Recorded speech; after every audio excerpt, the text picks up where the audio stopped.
Ja, also es geht heute in die Tiefe Fahrwasser. Und ich kann nicht versprechen, dass allen immer wohl bleibt in der Predigt, aber ich glaube, dass allen wohl wird, wenn Jesus da ist. Ja, wie ist das im Glauben an Jesus? Und wir haben es ein bisschen rausgehört aus dem Interview oder respektive aus dem Dialog von der Brigitte und von Manu. Wie ist das, wenn man es so anders sieht in diesen Sachen? Ich meine, es gibt eine Bibelstelle, die Yoga verbietet, eine Bibelstelle, die sagt, du darfst keine Zigarette mal rauchen. Sucht nennt die Bibel ganz klar eine Sünde. Sich einlassen mit fremden Göttern, ganz klar von der Bibel her eine Sünde.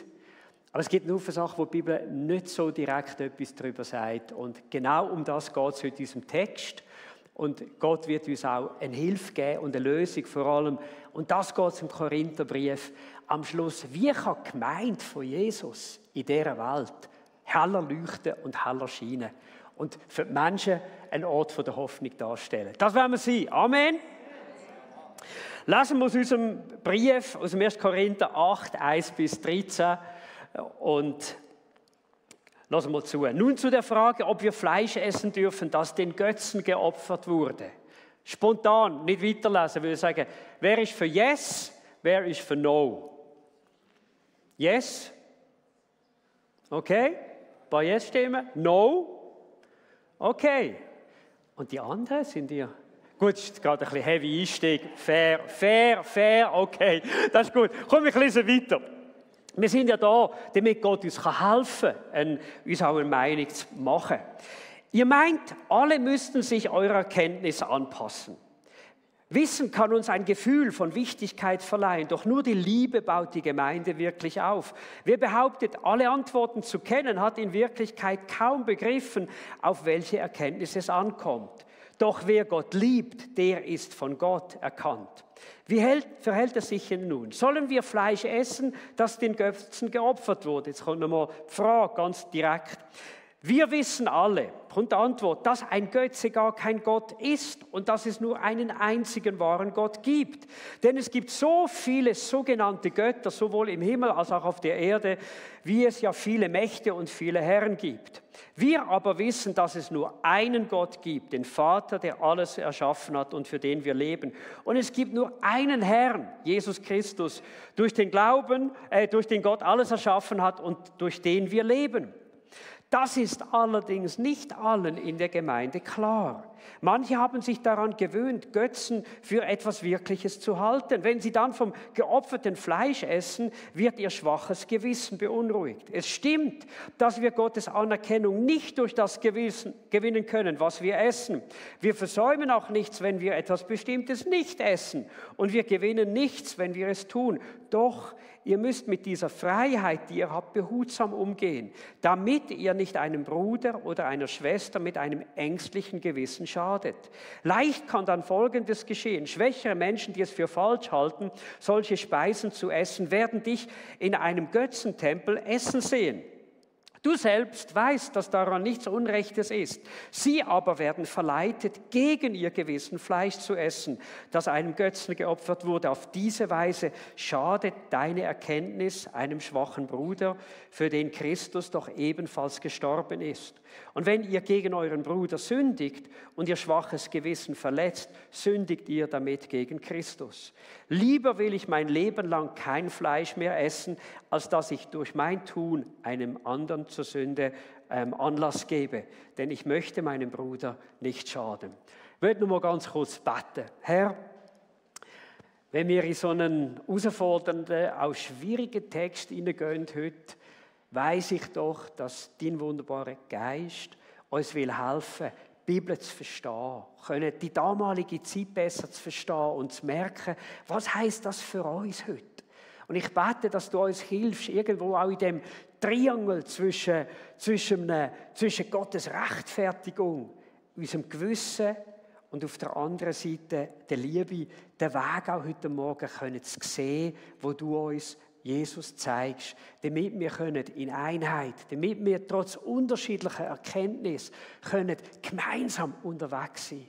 Wir wollen wirklich gerade als Kirche in unserer heutigen Zeit, wo sich so viel trennt, so viel spaltet, wo so viel polarisiert wird, wenn wir einen Gegenpol setzen können, als eine Einheit, als Menschen, die sagen, wir sind durch die Liebe von Jesus verändert worden und wir heben zusammen durch Dick und Dünn. Amen. Amen. Ja, ich werde zuerst einmal ganz kurz in den Text hineinschauen, mit euch Textauslegung machen, weil ich glaube, es ist ganz wichtig, dass wir verstehen, was ist denn damals überhaupt passiert. Korinth haben wir in den letzten Sündigen natürlich gut kennengelernt. Es war ein Ort, wo vielen Göttern eben auch geopfert worden ist, wo verehrt worden sind. Und was dort passiert ist, da hat man Nahrungsmittel gebracht, hat man zu diesen Göttern, hat dann die in den Tempel gebracht und da ist zu viel gekommen und dann ist ein Teil auf dem Markt gelandet. Dort hat man es wieder kaufen und dort hat man es auch miteinander essen. Und jetzt ist Folgendes passiert.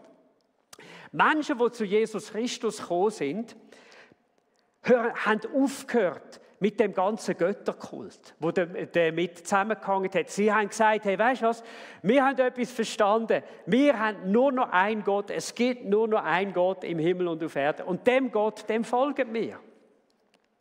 Und jetzt hat es eine Gruppe gegeben von Christen, die gesagt haben, weißt du was, wir können weitergehen hier hin, das Fleisch kaufen, wir können weiter hier essen, no problem, weil wir wissen, die Götter, die dort die Leute erfunden haben, die gibt es eh nicht. Wir haben nur einen lebendigen Gott. Und dann hat es eine andere Gruppe gegeben von gläubigen Leuten, die gesagt haben, hey, weißt du was, wir sind einmal in diesem Götzendienst gewesen, wir können nicht mehr zurück. Wir würden innerlich, wir haben so viele innere Gewissenskonflikte, wieder dort hinzugehen. Wir wollen ausbrechen aus einem System, wo wir früher drin waren. Und wir glauben, darum können wir nicht mehr zurückgehen, sondern kaufen unser Fleisch irgendwo noch jemand anders. Und jetzt geht der Paulus darauf ein und er sagt, die sagen, hey, wir bleiben weiter dort im Tempel, warum macht ihr das? Ihr macht das nicht, weil ihr die Götter verehren wollt, sondern er sagt, wir wissen alle, dass ein Götze gar kein Gott ist und dass es nur einen einzigen wahren Gott gibt. Wir aber wissen, dass es nur einen Gott gibt, den Vater, der alles erschaffen hat im Vers 6 und für den wir leben. Und es gibt nur einen Herrn, Jesus Christus, durch den Gott alles erschaffen hat und durch den wir leben. Und er sagt die anderen Worte, hey, wenn ihr dort seid, ihr wisst, euch kann nichts geschehen. Ihr steht unter dem Schutz Gottes. Das sind Menschen, erfundene Götter.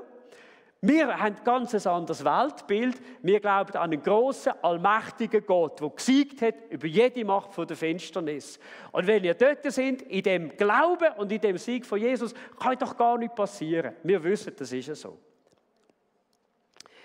Und aus dieser einer richtigen Erkenntnis haben die einen Christen gehandelt. Jetzt hat es aber ein Problem gegeben. Und das Problem besteht bis zum heutigen Tag. Er sagt, das ist nicht allen in der Gemeinde klar.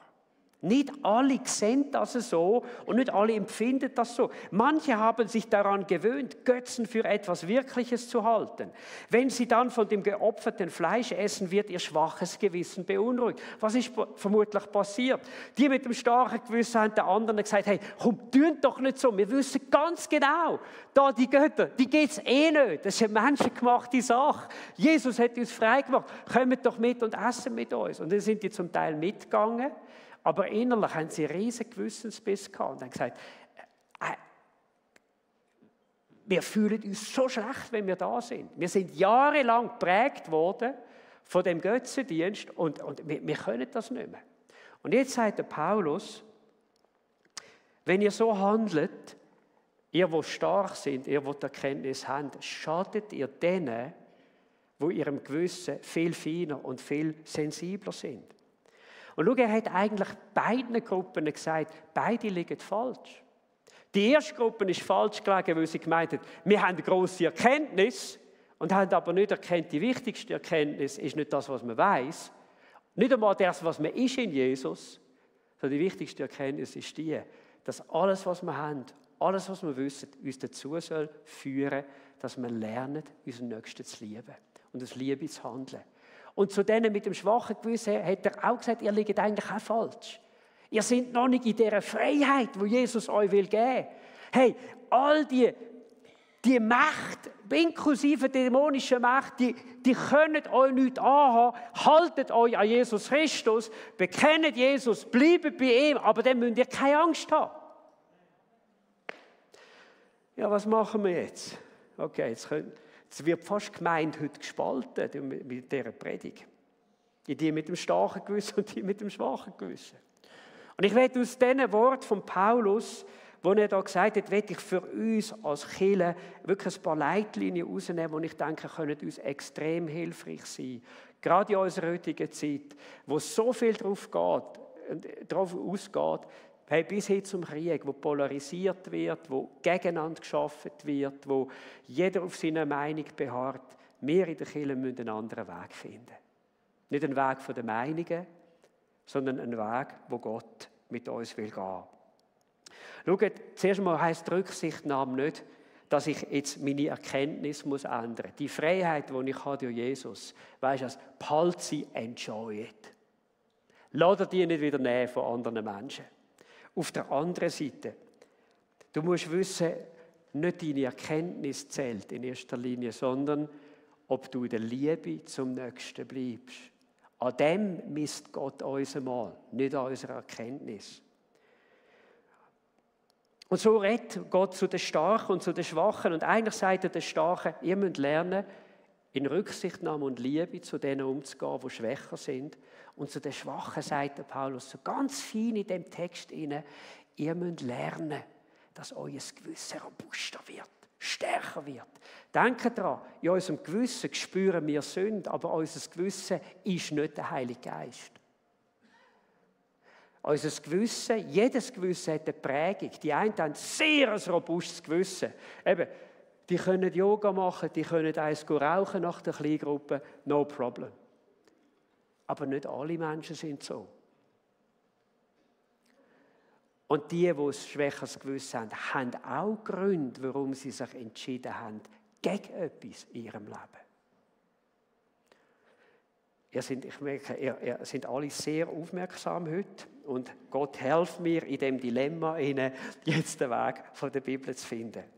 Und schau, zuerst einmal zeigt uns der Paulus eins: Wer meint, er hat Erkenntnis in allem, der hat etwas nicht erkannt und das ist die Liebe. Und so macht Folgendes, so befreit uns die Liebe zuerst einmal von unserer Überheblichkeit. Es geht nicht darum, dass wir uns besser fühlen als andere. Er sagt, wer behauptet, alle Antworten zu kennen, hat in Wirklichkeit kaum begriffen, auf welche Erkenntnis es ankommt. Schaut, und er denkt zurück an Jesus. Wenn einer gewusst hätte, wie alles aussieht, ist es Jesus gewesen. Aber es ist interessant, dass Jesus nicht die ganze Zeit mit den Leuten argumentiert hat und gesagt hat, ich habe recht, ich habe recht, ich habe recht, ich habe recht, so muss man machen, so muss man es machen. Sondern was hat Jesus gemacht? Er hat Menschen geliebt. Und Jesus, von ihm heisst sogar, er hat aus Liebe zu den Menschen auf seine Privilegien, die er hatte, verzichtet. Wow. Das ist der Jesus Way. Und es gibt aber, warum kommt das mit dieser Überheblichkeit? Warum steckt das in uns drin? Und man nennt das manchmal auch den Messias-Komplex. Leute, die meinen, ich weiss es und viele andere checken es nicht.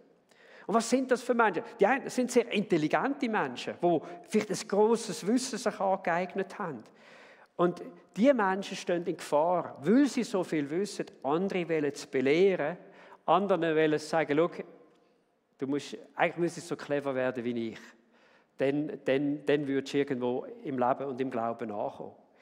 Dann sind es auch manchmal sehr begabte Menschen, die zu dieser Überheblichkeit neigen. Die packen etwas an und es gelingt ihnen einfach. Und Erfolg kann einem in den Kopf steigen. Erfolg kann einem überheblich machen über andere. Und dann gibt es eine dritte Art, wo ich sage, die stehen in Gefahr für den Messias-Komplex. Und das sind die besonders, ich sage jetzt, das sind die besonderen Eiferer im Glauben. Und zwar, es gibt zwei Eiferer im Glauben. Es gibt die bewegt sind vom Geist Gottes. Und einen gesunden Eifer daraus rauskommt. Und dann gibt es andere, das sind die Menschen, die sagen, hey, weißt du, wenn alle so viel würden beten wie ich, die ganze Kirche wäre komplett verändert. Wenn alle so viel würden die Bibel lesen wie ich kann sagen, dann würde schon lange der Weckung im Bucheck ausbrechen. Wenn alle so viel würden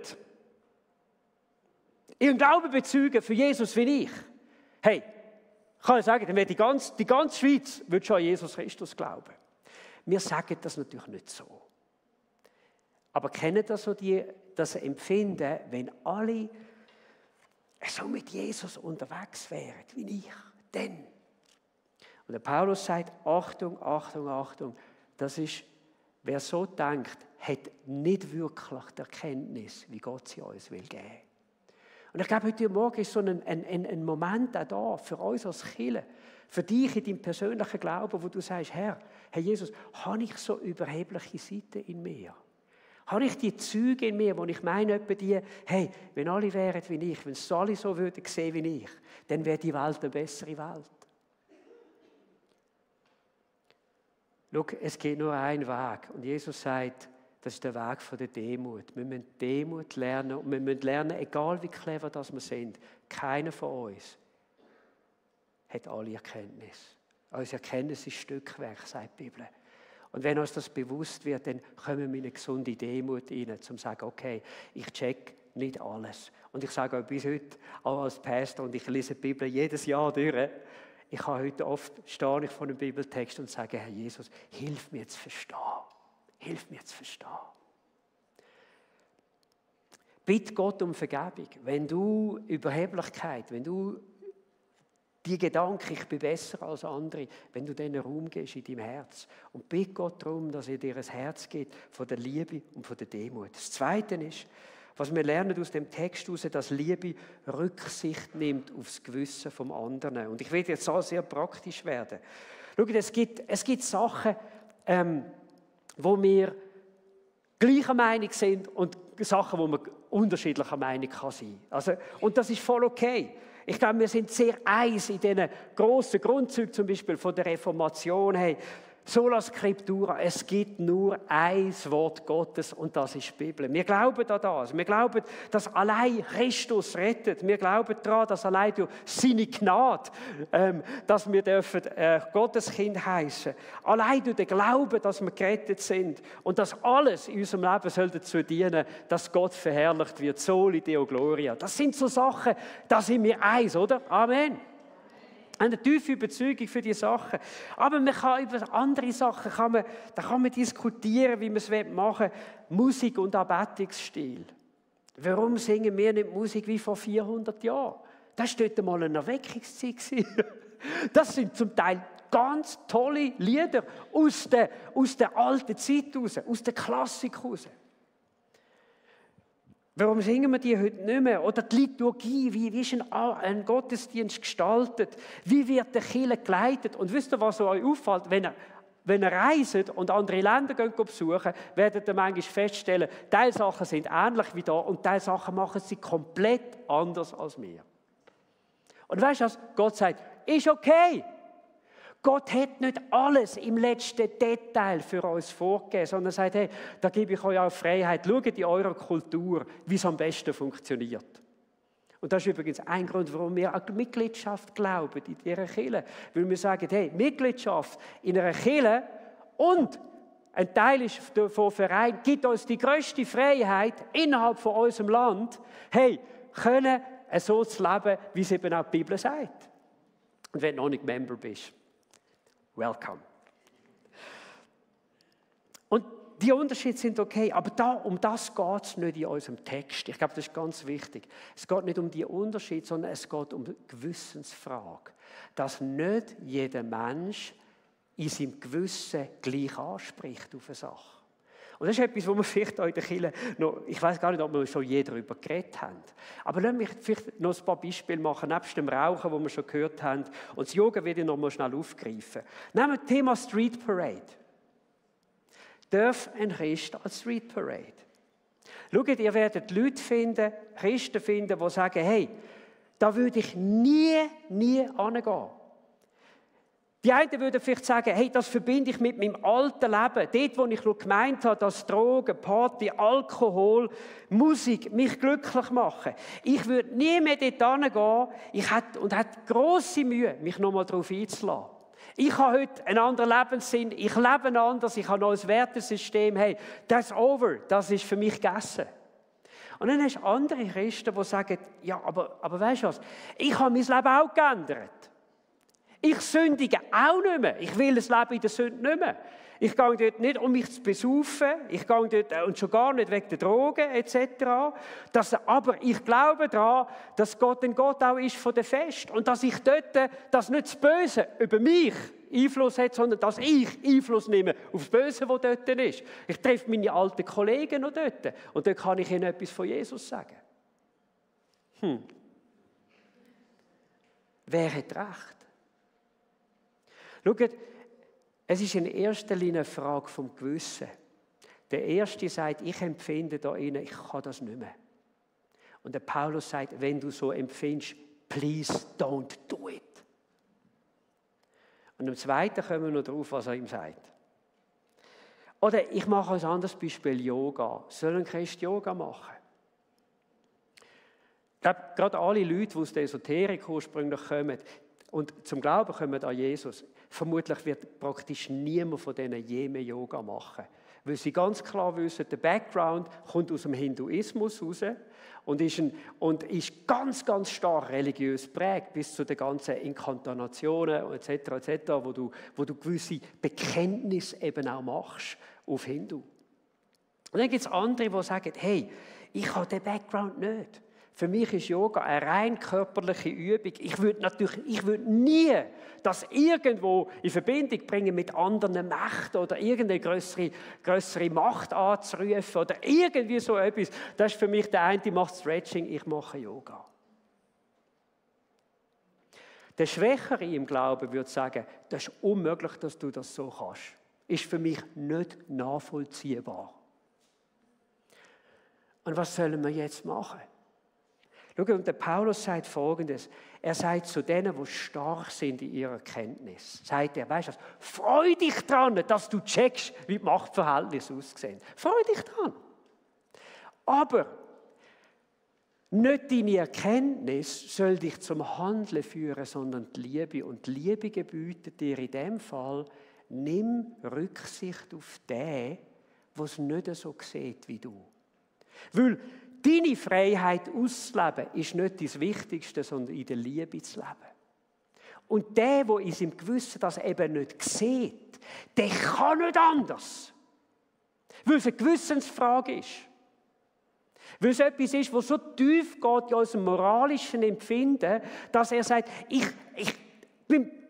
wenn ich es machen mit dir, hätte ich den Eindruck, ich würde gegen mein Gewissen handeln. Und die Bibel sagt, wer gegen sein Gewissen handelt, der sündigt.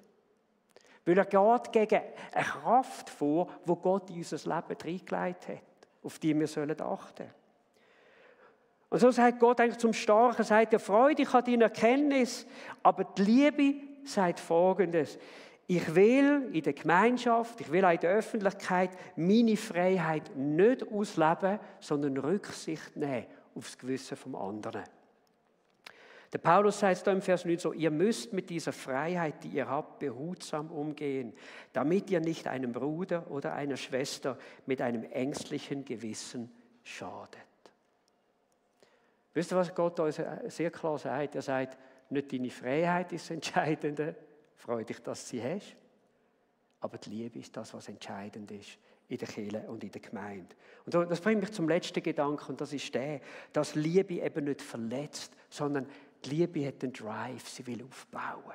Sie will aufbauen. Vielleicht ganz kurz, ihr sagt jetzt Gott einfach, ja, Erkenntnis ist schlecht. Nein, gar nicht. Gar nicht. Ich glaube, das ist so wichtig. So eine Bibel sagt immer wieder, streck dich aus nach der Erkenntnis von Jesus. Streck dich aus, vor allem auch, dass du weißt, wer du bist in Jesus, was dir geschenkt worden ist. Und dass du auch weißt, unter was für einem gewaltigen Schutz du bist. Liebe Eltern, was für eine brutale innere Befreiung, wenn ich meine Kinder der Hand und der Macht Gottes unterstelle. Ich sage immer, je grösser dein Gott ist, desto relaxter bist du in Bezug auf deine Kinder. Wir haben einen grossen Gott. Und Gott will, dass wir wachsen in der Kenntnis von seiner Herrlichkeit und Größe. Hey,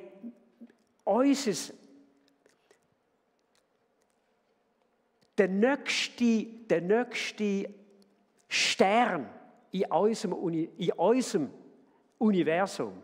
Und denkt da, unser Universum von der Milchstraße ist ein Universum von 300 Milliarden Universen auf dieser Welt.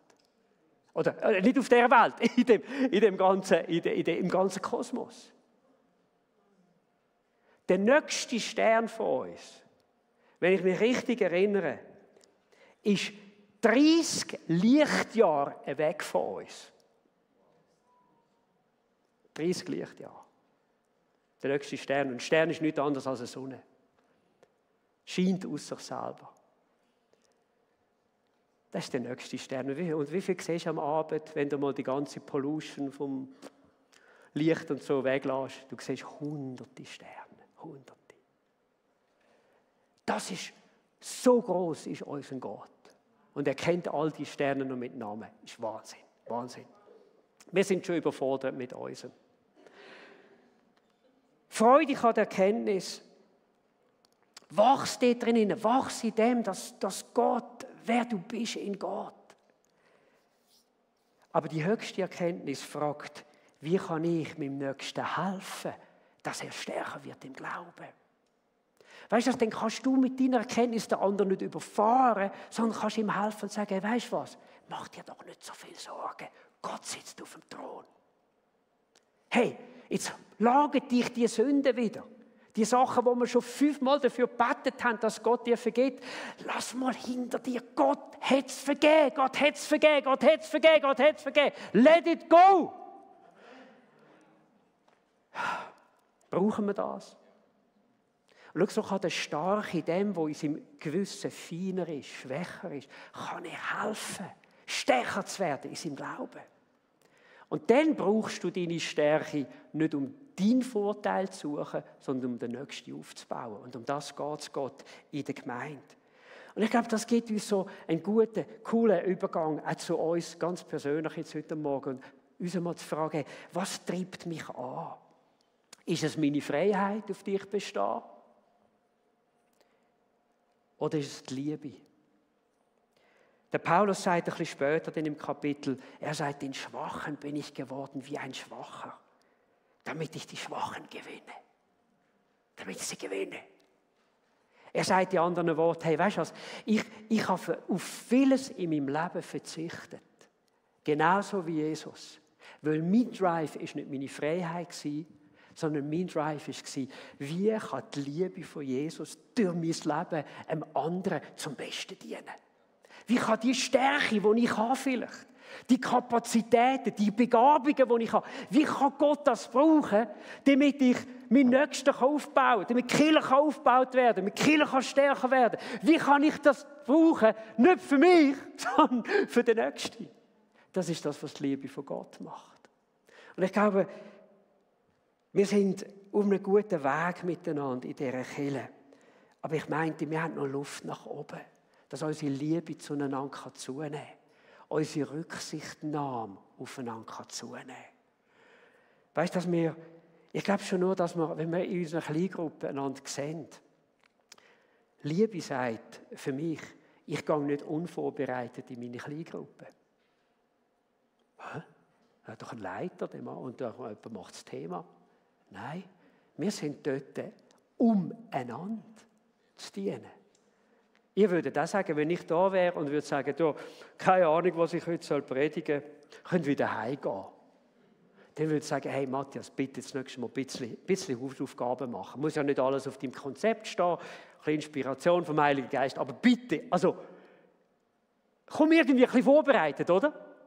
Und das ist das, was wir machen. Wir wollen im Gebet in unsere Kleingruppe gehen. Ich frage mich einmal, Herr, wie kann ich ein Segen sein für meine Kleingruppe? Wie kann ich ein Segen sein für meine Small Group? Gib mir ein Wort vielleicht für jemanden mit. Gib mir offene Augen, dass ich für jemand anderes eine Ermutigung sein darf. Und ich merke, wenn ich mit dem Drive gehe, Weißt du, dann kann ich die grossen Themen, die uns trennen würden, kann ich auf der Seite lassen. Und Themen, Politik und die ganzen Weltanschauungen im Moment. Hey, du kannst einander wirklich, du kannst stundenlang diskutieren. Und ich meine nicht, dass wir weltfremd werden, aber was uns verbindet, hat einen Namen. Und er heißt Jesus. Was uns stärkt im Glauben, ist, dass wir einen Gott haben, der Gebete hört. Erzählen wir doch einander davon. Was uns stärkt, ist doch, wenn man sich Zeit nimmt, mit jemandem anzusitzen. Wenn uns jemand fragt, wie geht es dir?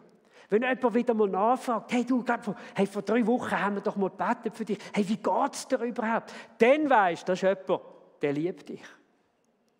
Das ist das, was der Paulus sagt. Das ist das, was wir leben wollen. Das ist die wahre Freiheit. Sie befähigen uns zu lieben. Hey, ganz kurz zum Abschluss. Die Bibel sagt, an eurer Liebe wird die Welt erkennen, dass du deinen Sohn gesandt hast, Jesus.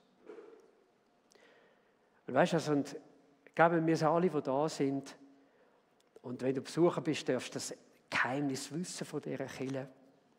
Wir haben das tiefes Verlangen, dass Menschen da innen dürfen die Liebe von Jesus erfahren. Und jeder von uns hat einen Beitrag an das. Wenn Menschen da reinkommen, vom Parkdienst über die ÖV, da ins Foyer, sollen sie spüren, da ist etwas anderes bei diesen Leuten. Da musst du dich nicht beweisen, da musst du nicht argumentieren. Da scheint es, als wärst du als Mensch wertgeschätzt. Da wärst du als Mensch wichtig. Das sind Menschen, die anscheinend wirklich Anteil nehmen an dir und deinem Leben und die darauf vertrauen, dass Gott für Gott nicht unmöglich ist. Das ist die Kirche, die wir sein wollen. Und ich möchte uns einladen, dass wir aufstehen zum Gebet. Und vielleicht sagst du heute Morgen, Jesus, einfach, Herr, ich brauche Hilfe, ich brauche deine Hilfe, dass ich meinen Nächsten kann tiefer und fester lieben kann. Vielleicht brauchst du heute Morgen einfach Hilfe von Gott, wo dir sagt, hey, es ist immer so auf deine Freiheit gedrückt, aber wie steht es mit der Liebe? Wie steht es mit der Liebe? Vielleicht in diesem Moment betest für deine Kleingruppen und sagst, Herr, danke für Leute, die dort sind. Brauch mich als ein Instrument von der Liebe. Brauch mich als ein Instrument, das aufbaut, das für andere da ist. Und ich will dir sagen, wenn du den Jesus noch nicht kennst, den Jesus, der frei macht, den Jesus, der unsere Schuld vergibt, den Jesus, der uns zu neuen Menschen macht, die in der Lage sind, Differenzen zu überwinden und können zur Liebe zu finden und in der Liebe zu bleiben. Wenn du den Jesus noch nicht in deinem Leben hast, will ich dir einfach sagen, hey, er wird an dem Tag Mittelpunkt von deinem Leben werden. Er wird Teil werden von deinem Leben, von deiner Biografie. Er sagt es so, er möchte Wohnung nehmen in dir. Anfangen wohnen in dir, um dich zu versöhnen mit Gott, um dir eine Hoffnung und ein neues Leben zu geben.